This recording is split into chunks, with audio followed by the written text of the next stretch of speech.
Here, Amelia, if you want to go ahead with questions. All right, we'll go ahead and start with Robin. Hey, Fred, obviously you guys had it fairly competitive, through, I guess, until the 7-minute mark of the second half. Did you sense that maybe the schedule and the grinds and with the well-documented travel you guys have had to go through finally caught up with them down the stretch there? I think it is affecting us, Robin. It was still a 2-point game under 6 to go. I think 5 and change, it was still a 2-point game, and then we just completely fell apart on both ends. And when you miss layups and you miss free throws, and they go down and they convert, in those same type of shots, it is a little bit deflating. And then, to answer your question, there is a sense of fatigue with our guys right now. We're trying to do everything we can. Most of them will go back and sit in the cold tub tonight. That's what they did. After Penn State, is as soon as we got to the hotel in Maryland, they all got in the cold tub and in the ice tub, and it's just trying to get them moving in stretch sessions right now to try to fight through this crazy stretch that we're on. But I thought our guys battled. I thought they played hard. I didn't think it was an effort thing tonight. We just really struggled to get anything going. I thought we stood around too much, especially when things got tough. When you move like we have been. We've been pretty darn good. The Illinois and Penn State game, for the majority of it, were as good as we've been. But, these last, 7-8 minutes of games right now, I think we're wearing down, and I do think a lot of it is fatigue. All right, next, Chris Besnett. Hey, Fred, do you have any update on Derek's situation with him not playing in the second half? And also wanted to ask the decision to maybe play a little bit smaller lineup those last 7-8 minutes, too. Yeah, nothing too much, Chris. With Derek, he wasn't feeling well. He wasn't feeling right. So we made the decision to hold him out, and, we'll evaluate him again tomorrow. But, we're just in a position right now, we're not going to take any chances, especially with the schedule that we're on and what we've had.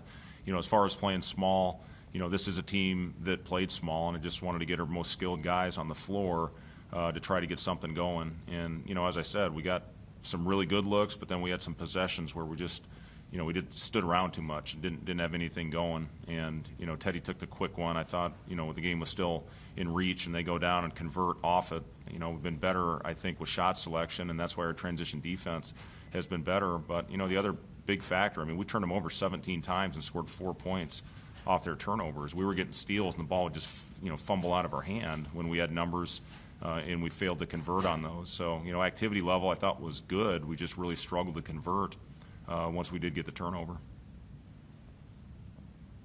Sam McEwen. Hey, Coach, 2 other stats that jumped out at me. 12 missed layups. I wonder how much of that was them and how much of that was you guys just missing. And then they only got 8 second chance points, but their offensive rebounds came in at key points. There was one in the first half where you guys could have gone up 8, and they tut it to 2, and then there was one where they were up 3 and they went to 5 late in the second.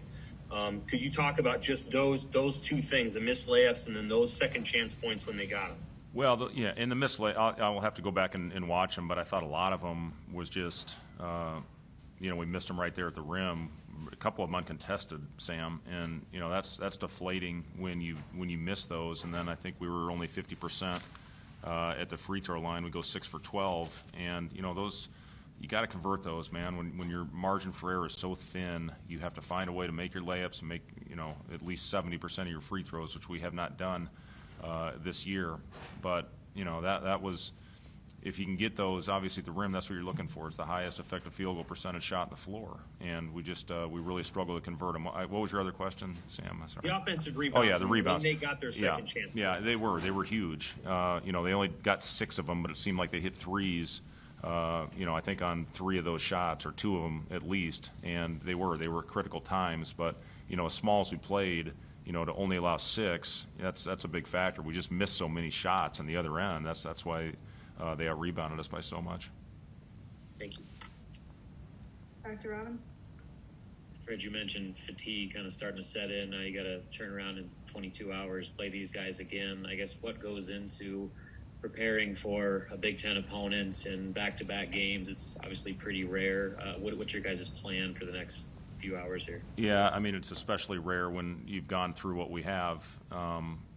I'm not sure there's ever been anything like this, to play this amount of games in a short amount of time, after coming off, the break. And I know we've talked a lot about that. Don't need to harp on it anymore, but, it is something we got to find a way to not let this linger. And if you let that go into tomorrow's game, it can get ugly pretty quick. When you play the back-to-backs, it's all about rebounding, finding a way to get yourself back.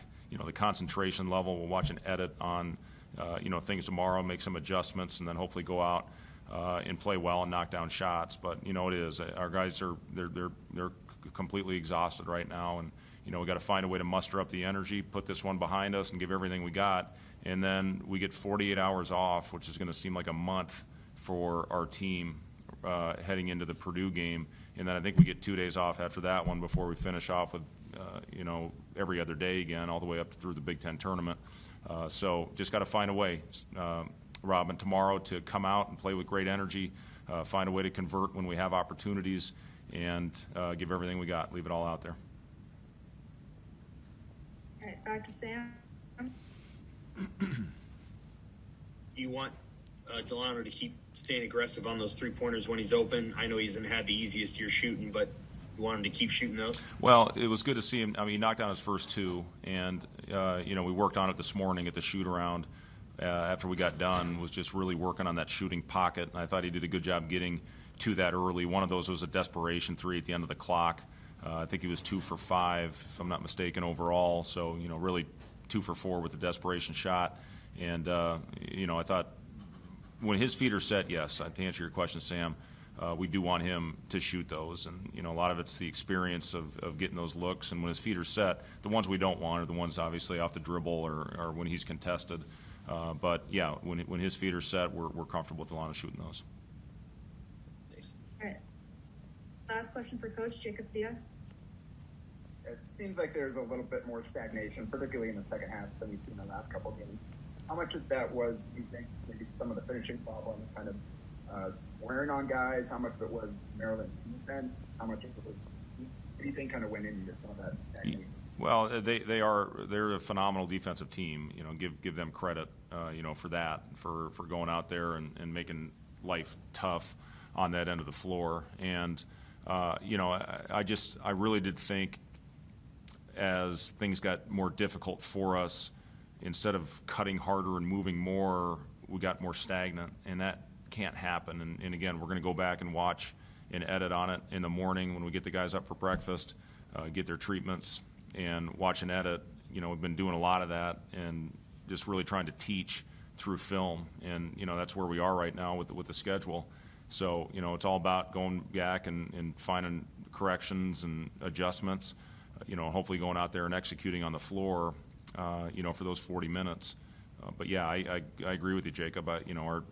As the game got more difficult, I thought we got more stagnant as opposed to continuing to cut hard with pace.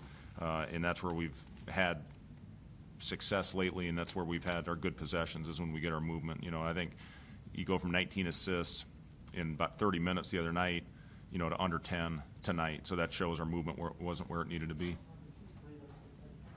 All right, thank you, Coach. Thanks, guys.